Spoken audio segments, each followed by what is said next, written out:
sir. You need to leave immediately. This is a private members-only club." The security guard's hand moved toward his radio as Marcus Williams stood calmly in the marble lobby. Tuesday afternoon, 2:47 p.m. The Meridian Club's crystal chandeliers cast elegant shadows across Italian marble floors. Marcus adjusted his navy-tailored suit and approached the mahogany reception desk. His confident stride echoed in the hushed atmosphere.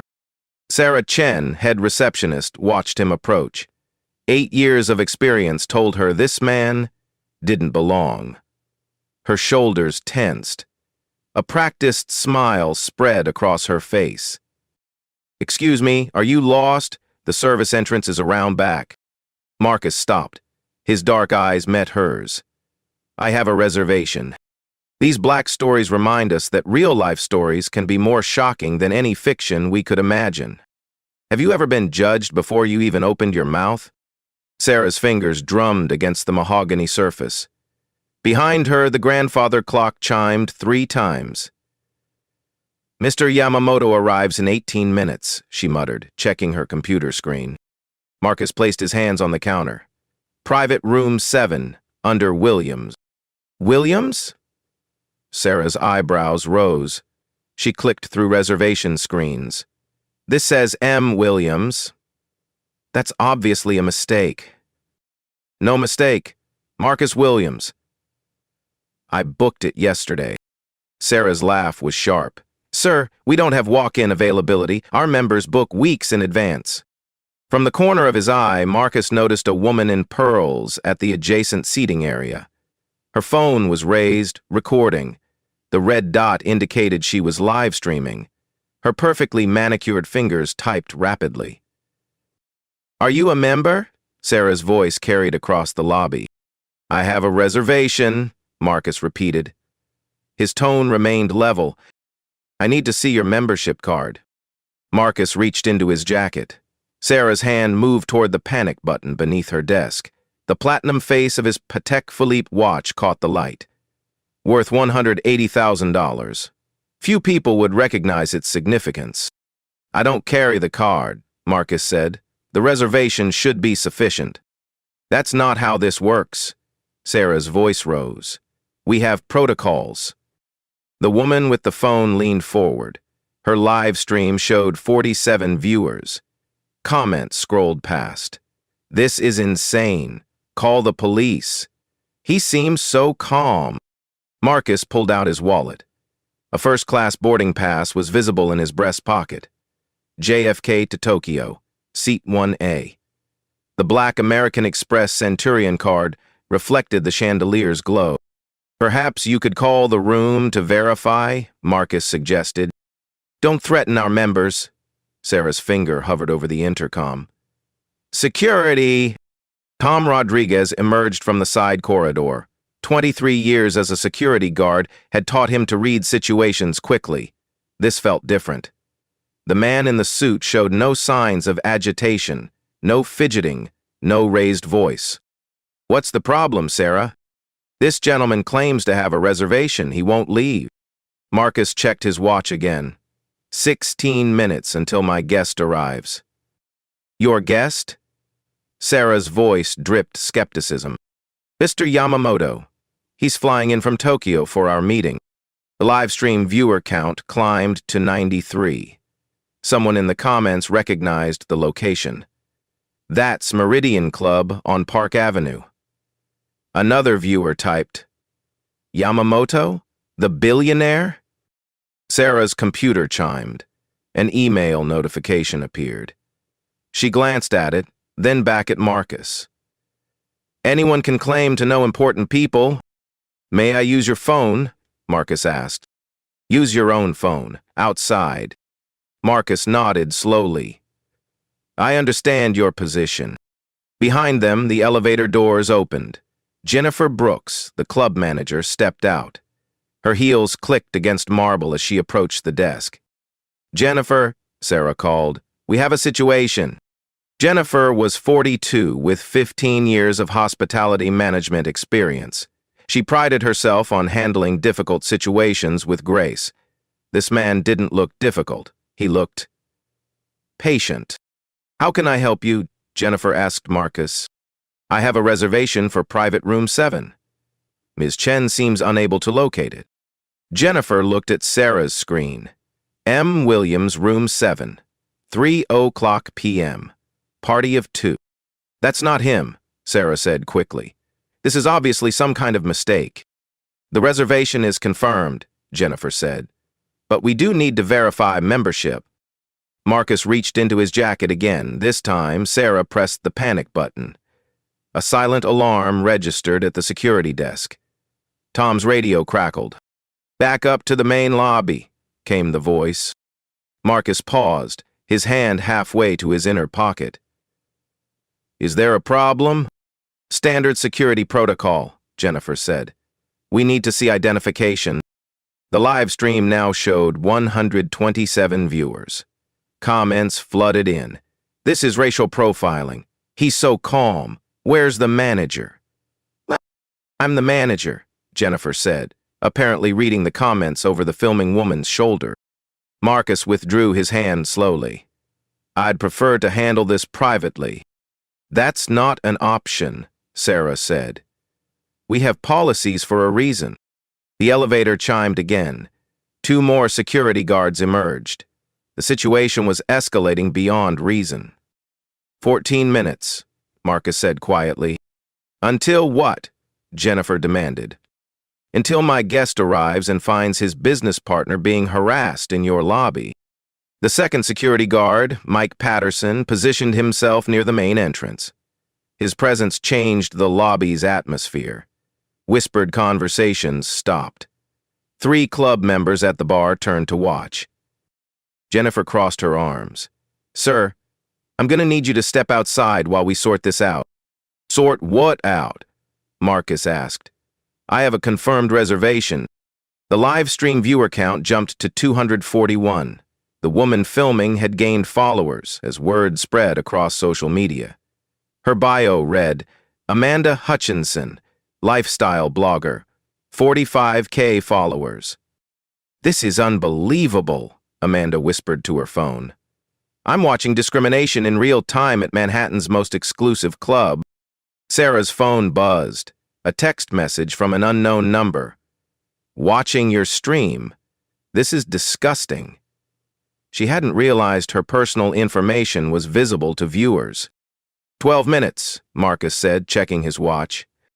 "Stop with the countdown," Jennifer snapped. "You're making people nervous." "I'm making people nervous."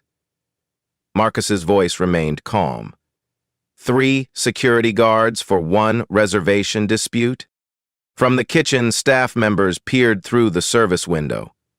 The head chef, Roberto Santos, had worked at the Meridian Club for 8 years.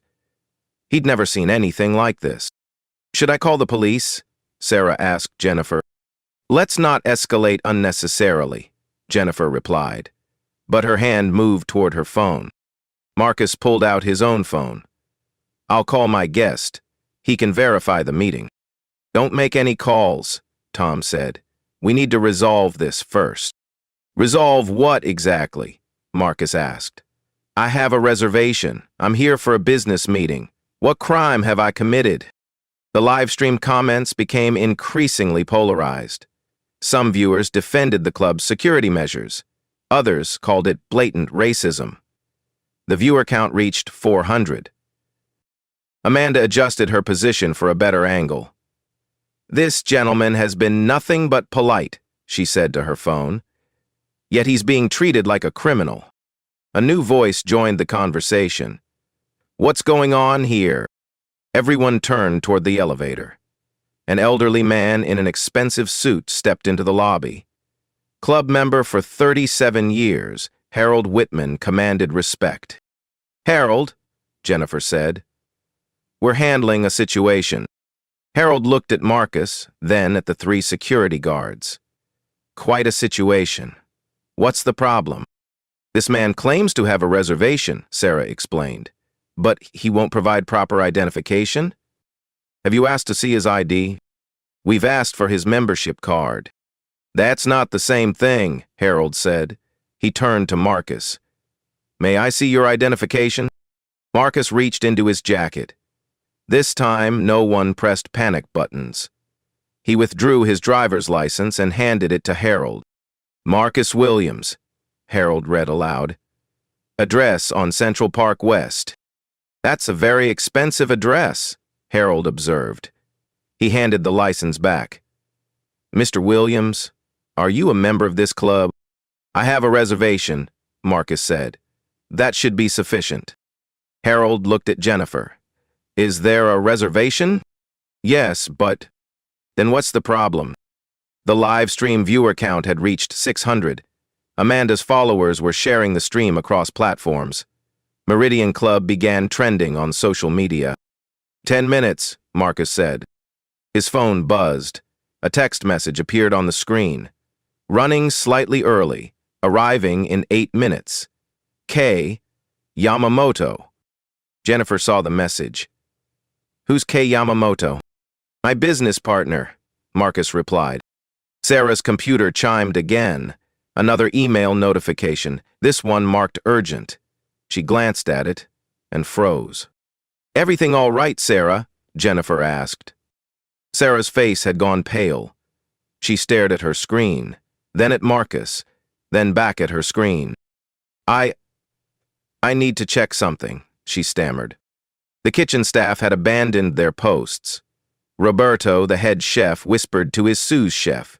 This feels wrong. That man doesn't look like trouble. Mike Patterson shifted uncomfortably. 20 years of security work had taught him to trust his instincts. This situation felt manufactured. The man in the suit posed no threat. Perhaps we should call Mr. Yamamoto, Harold suggested. Verify the meeting. That's not necessary, Marcus said. He'll be here shortly. 8 minutes, he added, checking his watch again. The live stream had reached 800 viewers. Comments scrolled too fast to read. Amanda's followers were calling news stations. The story was spreading beyond social media. Jennifer's phone rang. The caller ID showed corporate office. I need to take this, she said, stepping away from the group. Jennifer Brooks, she answered. Mrs. Brooks, we're receiving calls about an incident at your location. Is everything under control? Jennifer looked at the crowd gathered in the lobby. 3 security guards, multiple witnesses, and a growing online audience. We're handling it. Make sure you are. The last thing we need is negative publicity. Jennifer hung up and returned to the group. Mr. Williams, I'm going to need you to come with me to the office, so we can sort this out privately. I'm comfortable here, Marcus said. My guest expects to find me in the lobby. 6 minutes, he added. Amanda's live stream count had reached 1,000 viewers. Her phone was overheating from the constant activity. News outlets were reaching out for interviews. This is spiraling out of control, Sarah whispered to Jennifer. Then let's end it, Jennifer replied. Mr. Williams, I'm asking you to leave. On what grounds? Trespassing. The word hung in the air. The lobby fell silent. Even the background music seemed to pause. Harold Whitman stepped forward. Jennifer, I've been a member here for 37 years. This man has a confirmed reservation. He's shown identification. He's been nothing but courteous. On what grounds are you asking him to leave? Jennifer's face flushed. Club policy. What policy? Security protocols. Marcus reached into his jacket pocket. Every security guard tensed. The live stream viewers held their breath. Before you call the police, Marcus said, let me show you something. He withdrew a simple business card and placed it on the marble counter. Sarah leaned forward to read it. The blood drained from her face. Jennifer picked up the card. Her hands began to shake. The card read, Marcus Williams, Chief Executive Officer, Meridian Hospitality Group. The lobby fell silent. Even the grandfather clock seemed to pause between ticks. Sarah's mouth opened, but no words came. Her eyes darted from the business card to Marcus's face, then back to the card. Jennifer's hands trembled as she held the small white rectangle. This can't be real. I assure you it is, Marcus said quietly. Amanda's live stream exploded. The viewer count jumped to 1,500 in seconds. Comments flooded the screen. OMG! Plot twist! This is unreal! Is this real?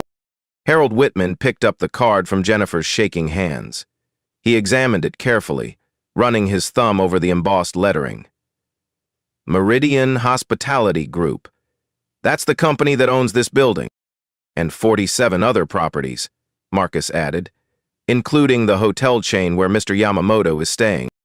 Tom Rodriguez stepped backward, his hand moving away from his radio. 23 years of security experience had taught him to recognize real authority. This man possessed it. You're the CEO? Sarah's voice was barely a whisper. For 8 years, Marcus confirmed. I built this company from $2 million in revenue to $847 million. The live stream viewer count reached 2,000. Amanda's followers were sharing the stream across every platform. News outlets were beginning to pick up the story. Mr. Williams, Jennifer began, her voice cracking, I had no idea. I'm so sorry. The question is, Marcus said, what happens next? Sarah sank into her chair. 8 years of employment at the Meridian Club, countless interactions with members. Never had she imagined this scenario. I book rooms under my first initial, Marcus explained, to avoid exactly this situation. I want to experience how my employees treat customers when they think no one is watching. The security guards began to disperse. Mike Patterson returned to his post. Tom Rodriguez found urgent business in another part of the building. Only Harold Whitman remained, fascinated by the unfolding drama. 4 minutes until Mr. Yamamoto arrives, Marcus said, checking his watch. He's considering a $340 million merger with my company. Jennifer's face went white. The Japanese businessman? Kenji Yamamoto. He values respect, equality, and social responsibility above all else. His company has a zero-tolerance policy for discrimination. Amanda's live stream had reached 2,500 viewers. Her phone was overheating, but she continued filming. This was the story of her career. What will you tell him? Sarah asked, tears forming in her eyes. I haven't decided yet, Marcus replied. But first, let me show you something else. He reached into his jacket again. This time, no one flinched. He withdrew a leather portfolio and opened it on the counter. These are complaint records, he said, filed against various staff members over the past 18 months. Sarah's eyes widened as she recognized the forms. 23 complaints filed specifically against you, Ms. Chen, all involving treatment of potential customers who didn't fit your preconceived notions. Jennifer leaned over to read the documents. Her face grew paler with each page. Our membership has declined 12% during your tenure, Marcus continued. We've lost $2.3 million in revenue directly attributable to customer service issues. The live stream comments were becoming increasingly supportive of Marcus. Viewers were calling Sarah's behavior disgusting and unacceptable. Some were demanding her immediate termination. But those people weren't members, Sarah protested weakly. 47% of our new members are referrals from existing members, Marcus said. When you insult a guest, you insult their host. When you embarrass a potential member, you lose not just their business, but their network's business. Harold nodded approvingly. Sound business logic. 2 minutes, Marcus announced. The elevator chimed. A distinguished Japanese man in an impeccable suit stepped into the lobby. He was followed by 2 assistants carrying briefcases. Mr. Yamamoto, Marcus said, extending his hand. Welcome to the Meridian Club. Kenji Yamamoto bowed slightly, then shook Marcus's hand. Thank you for accommodating our meeting on such short notice. Not at all, though I should mention, we've had an interesting afternoon. Yamamoto's eyes took in the scene, the nervous staff, the woman filming with her phone. the security guards trying to blend into the background. "I see," he said. "Perhaps we should discuss this privately?" "An excellent idea," Marcus agreed. "Private room 7 is ready for us." As they walked toward the elevator, Yamamoto leaned closer to Marcus. "I heard raised voices when I entered the building. Is everything all right?" "We'll discuss it upstairs," Marcus replied. Sarah watched them disappear into the elevator. Her career at the Meridian Club was over. She knew it with absolute certainty. Amanda's live stream viewer count had reached 3,000. The story was spreading across social media platforms. Meridian Club was trending nationwide. Jennifer stood alone in the lobby, holding Marcus's business card. Her mind raced through the implications. Corporate would want answers. The board of directors would demand explanations. Her own job was suddenly in jeopardy. "What do we do now?" Sarah asked. Jennifer looked at her with a mixture of pity and anger. "We wait." The grandfather clock chimed 4 times. In private room 7, 2 of the most powerful businessmen in the hospitality industry were about to discuss more than just a merger. Harold Whitman approached the reception desk. "In 37 years of membership, I've never seen anything like this."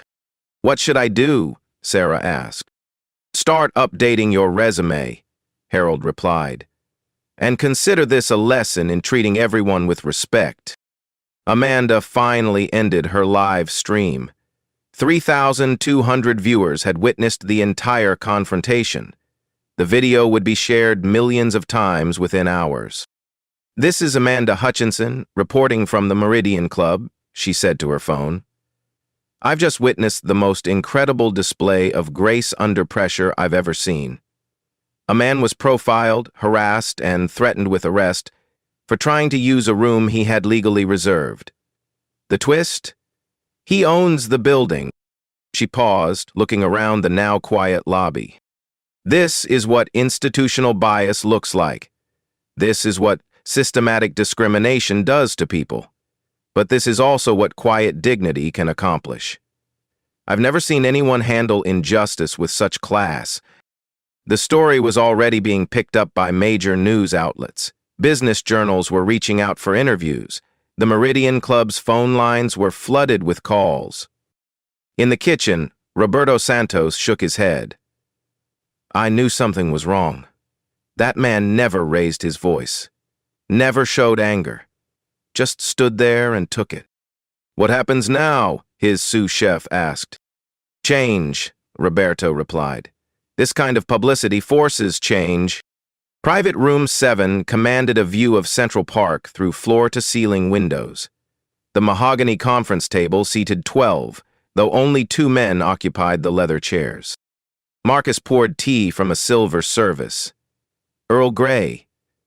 I remember you prefer it to coffee." Kenji Yamamoto accepted the cup with both hands.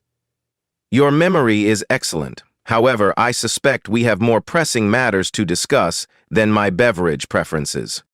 "Indeed," Marcus settled into his chair. "You witnessed the scene in the lobby." "Partially. I arrived as the situation was reaching its conclusion. But I heard enough to understand the nature of the conflict." Marcus opened his laptop.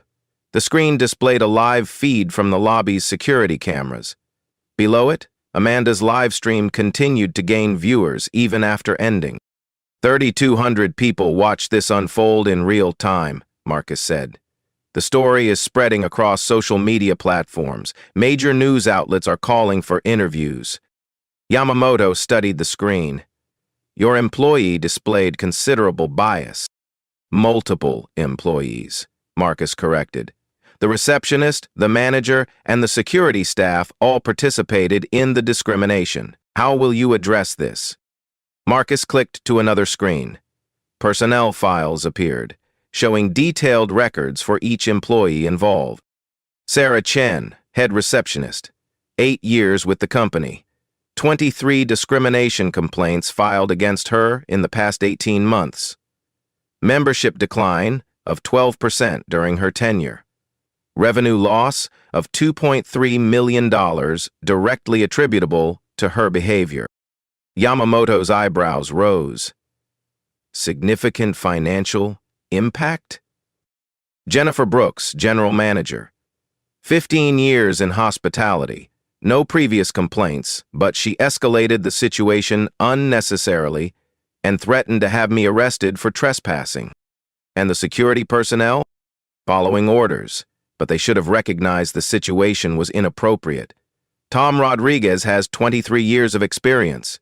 He should have de-escalated instead of adding more guards. Marcus clicked to a financial spreadsheet. This incident will cost us significantly. Legal liability for discrimination could reach $5 to $15 million. Brand reputation damage is immeasurable. Our stock price has already dropped 3% since the live stream went viral. What resolution do you propose? Marcus leaned back in his chair. Ms. Chen has two choices: immediate resignation with a severance package, or termination for cause with no benefits and a permanent record. And the manager? Formal reprimand, mandatory sensitivity training, 6-month probationary period. She showed poor judgment but no malicious intent. Yamamoto sipped his tea. Reasonable. But what about systematic change? I'm implementing new policies effective immediately. Mandatory bias training for all staff. Anonymous reporting system for discrimination incidents. Monthly diversity audits. Zero tolerance policy with immediate termination for violations. Marcus clicked to another screen showing budget allocations. $500,000 annually for diversity initiatives. New hiring protocols that include bias screening. AI-powered monitoring system for customer interactions. Impressive, Yamamoto said, but I'm concerned about the broader implications for our merger. How so?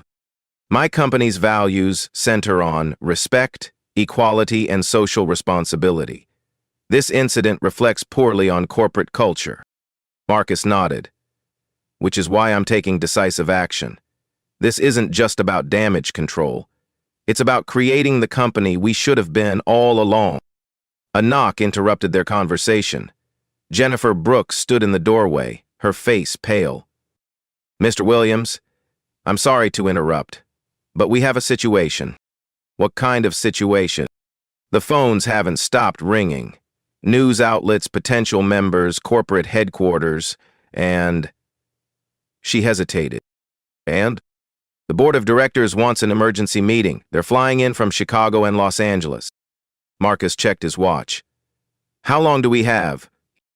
They'll be here in 3 hours. Yamamoto set down his teacup. Perhaps I should postpone our merger discussion. Absolutely not, Marcus said firmly.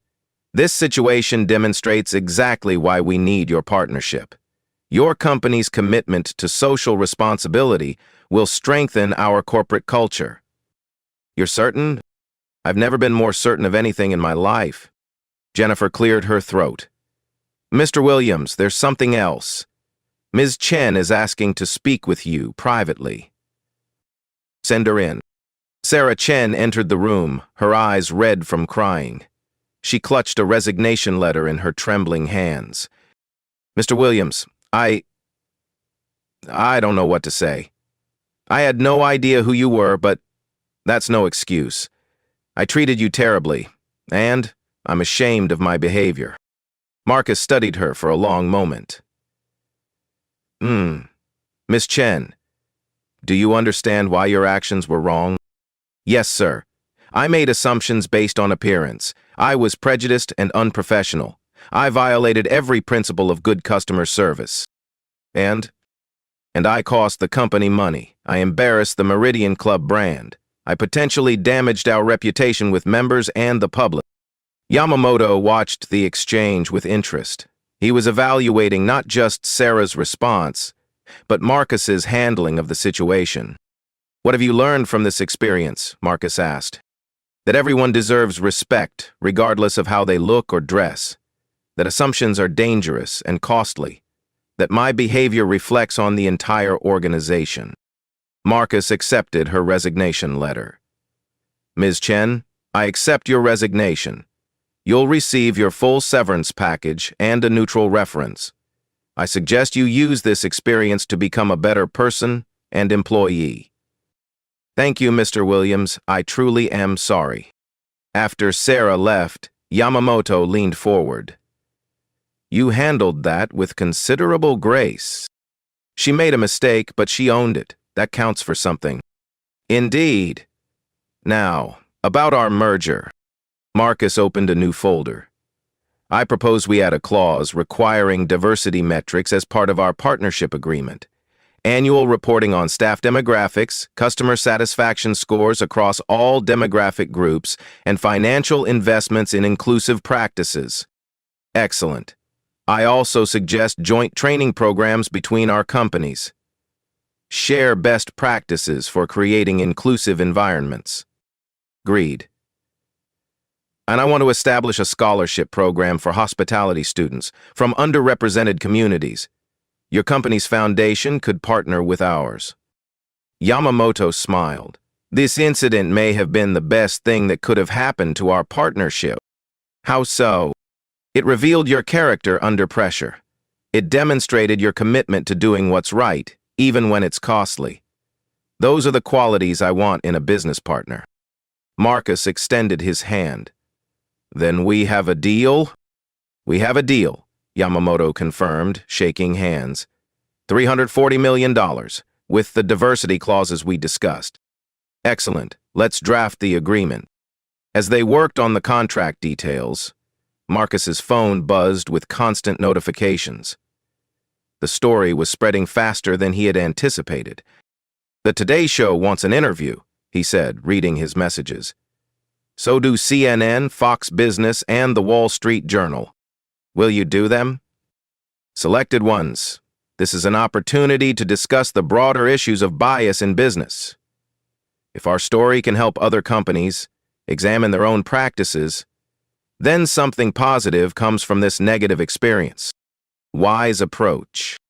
They spent the next hour finalizing merger details. The partnership would create the largest diversity hospitality company in North America. Combined revenues would exceed $1 billion annually. As they concluded their meeting, Marcus's assistant knocked on the door. Mr. Williams, the board of directors have arrived. They're in the main conference room. Thank you. Mr. Yamamoto, would you like to meet the board? They should hear about our partnership from both of us. I'd be honored.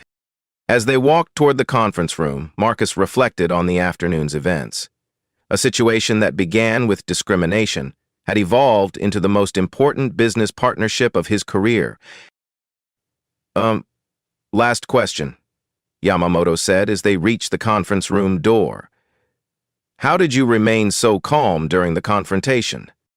Marcus paused, his hand on the door handle. Because I knew that anger would only make the situation worse. Real power doesn't need to shout. It simply needs to be revealed at the right moment. Wise philosophy.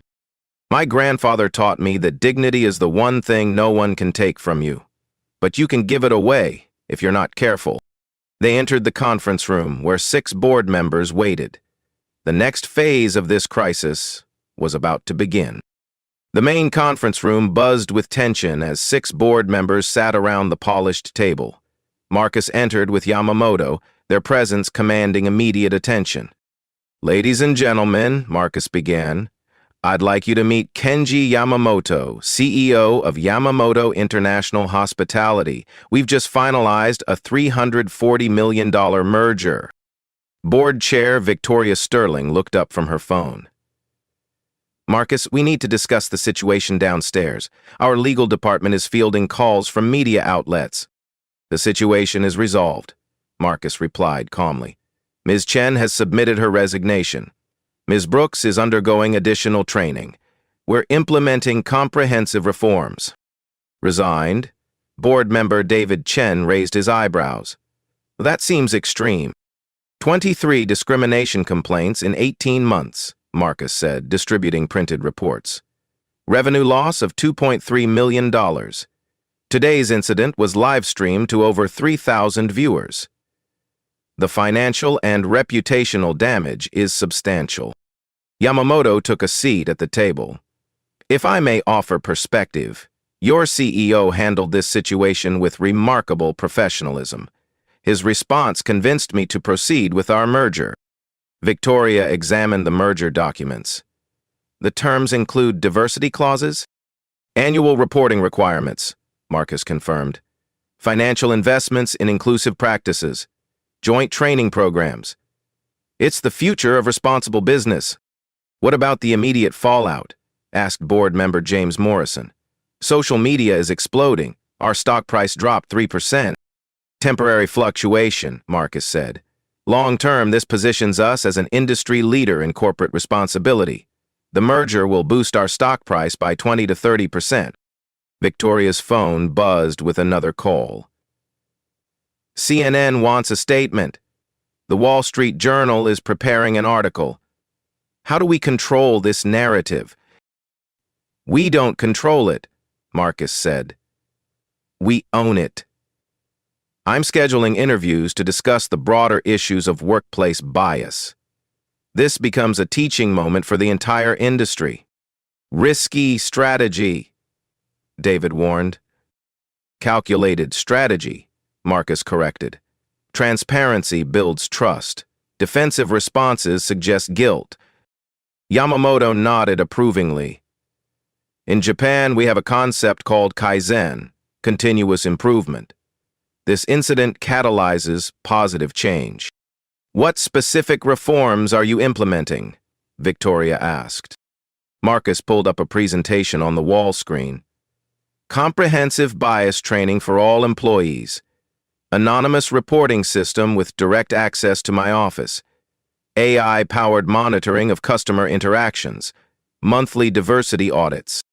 Cost $500,000 annually. But the return on investment is substantial. Diverse companies outperform homogeneous ones by 35%. Inclusive workplaces have 22% lower turnover. Board member Sarah Kim leaned forward. What about legal liability? Our attorneys are reviewing potential discrimination claims. We're prepared to settle if necessary. But our proactive response demonstrates good faith efforts to address the problem. Settlement costs? Potentially $5 to $15 million. However, the merger revenue more than compensates for any legal expenses. Victoria checked her watch. We need to release a public statement. The media won't wait for our convenience. Marcus handed her a prepared document. I've drafted a statement taking full responsibility and outlining our reform initiatives. No excuses, no deflection. You're not worried about personal liability? I'm more worried about our company's reputation. Leadership means accepting responsibility for everything that happens under your watch. Yamamoto smiled. This is precisely why I chose to partner with Marcus. Integrity under pressure is rare in business. The conference room door opened. Jennifer Brooks entered with an update. Mr. Williams, I have news from the lobby. We've received over 200 membership inquiries in the past hour. Diverse professionals wanting to join the club. Interesting, Victoria said. The controversy is generating business? People appreciate our willingness to address problems directly, Marcus explained. Accountability attracts quality customers. What about current members? James asked. 3 members have expressed concerns, Jennifer reported. 47 have called to express support for our reforms. 1 major member is planning to host a diversity event here next month. The numbers support our approach, Marcus said. Short-term controversy, long-term growth. Victoria stood up. I move to support Marcus's reform initiatives and public response strategy. All in favor? 6 hands rose around the table. Unanimous support, Victoria announced. Marcus, you have the board's full backing. Thank you. Now, let's discuss implementation timeline. Training begins next week. New hiring protocols start immediately.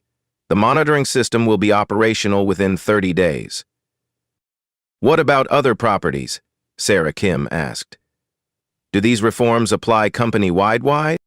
Absolutely. All 47 properties will implement identical policies.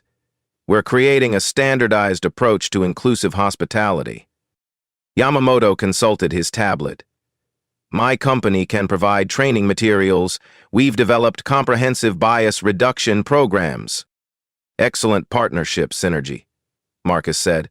We're not just merging companies. We're creating a new industry standard. Victoria's phone buzzed again. The Today Show wants to interview you tomorrow morning. Accepted. I'll also do the Wall Street Journal interview and CNN Business. Talking points? Simple. We made a mistake. We're fixing it. We're better because of it. This is how responsible companies handle problems. The meeting concluded with assignments for each board member. Victoria would handle investor relations, David would coordinate with legal, James would manage media strategy. As everyone filed out, Yamamoto remained behind with Marcus. Impressive performance, he said. You turned a crisis into an opportunity. The crisis revealed problems that already existed. We're just finally addressing them. True leadership, Yamamoto observed. I'm more confident than ever about our partnership. Marcus looked out the window at Central Park. This afternoon started badly, but sometimes the worst situations create the best outcomes. Indeed, your grandfather would be proud. I hope so. His lessons about dignity and respect are guiding everything we're doing. They shook hands, sealing not just a business merger, but a commitment to changing their industry's culture. 3 months later, the Meridian Club had transformed into a symbol of progressive hospitality. The lobby buzzed with diverse conversations in multiple languages. New members represented every demographic, creating the inclusive environment Marcus had envisioned. Sarah Chen's replacement, David Park, had implemented the AI monitoring system. Customer satisfaction scores increased by 47%. Complaint rates dropped to nearly zero. The club's reputation had not only recovered, but flourished. The numbers are remarkable, Jennifer Brooks reported during their weekly meeting. Membership applications have increased by 60%. Revenue is up 35%. Staff retention has improved by 25%. Marcus reviewed the quarterly report. The Yamamoto merger is exceeding projections. Combined company revenues reached $1.2 billion. The media coverage helped, Jennifer noted. Your interviews positioned us as industry leaders in corporate responsibility. The Today Show interview had reached 12 million viewers.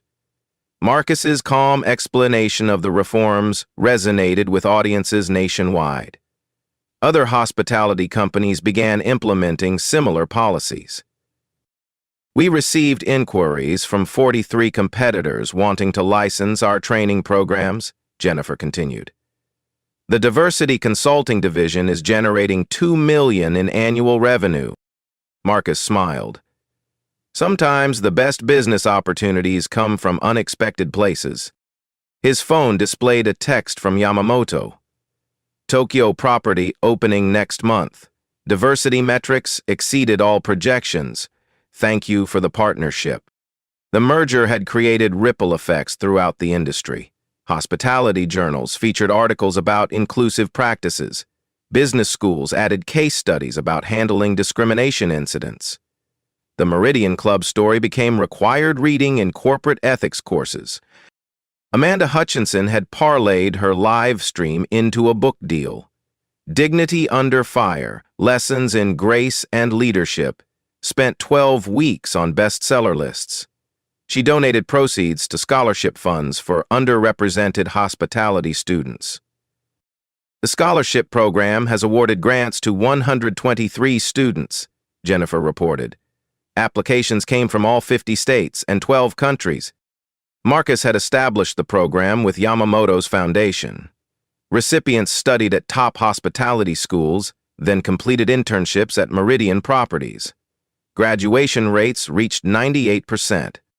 Harold Whitman, the club member who witnessed the original incident, had become an advocate for inclusive practices.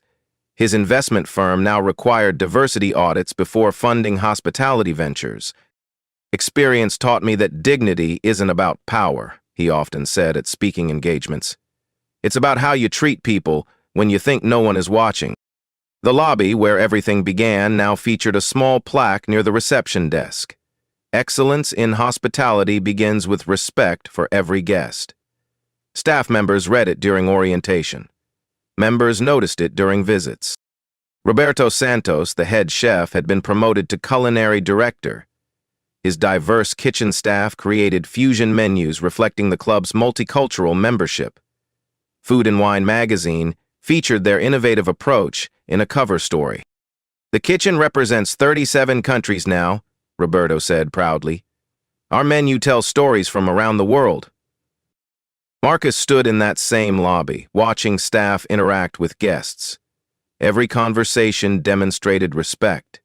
Every interaction reflected the values they had fought to establish. These touching stories prove that real-life stories of courage create lasting change in our communities. When individuals choose dignity over anger, education over revenge, systematic reform over personal satisfaction, entire industries can transform. The security guards who once surrounded him with suspicion now greeted members with genuine warmth. Training had taught them to see hospitality as their primary mission. Protection meant creating safe spaces for everyone. "Change is possible," Marcus reflected during his final interview with CNN Business. "But it requires leaders willing to admit mistakes, employees willing to learn, and organizations willing to invest in better practices." The reporter asked about his advice for other executives facing similar situations. "Listen more than you speak. Learn more than you assume. And remember that your response to crisis defines your character more than the crisis itself." The interview aired during prime time, reaching 8 million viewers.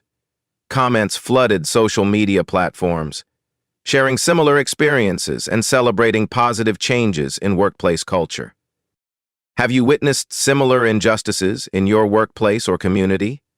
Share your story in the comments below. Your experience might inspire someone else to take action. If this video opened your eyes to the importance of treating everyone with dignity, hit the subscribe button and share it with someone who needs to see that change is possible. Together, we can create spaces where everyone belongs, where merit matters more than appearance, where respect is the foundation of every interaction. Sometimes the most powerful response to discrimination isn't anger or revenge. It's action that changes the system for everyone who comes after you.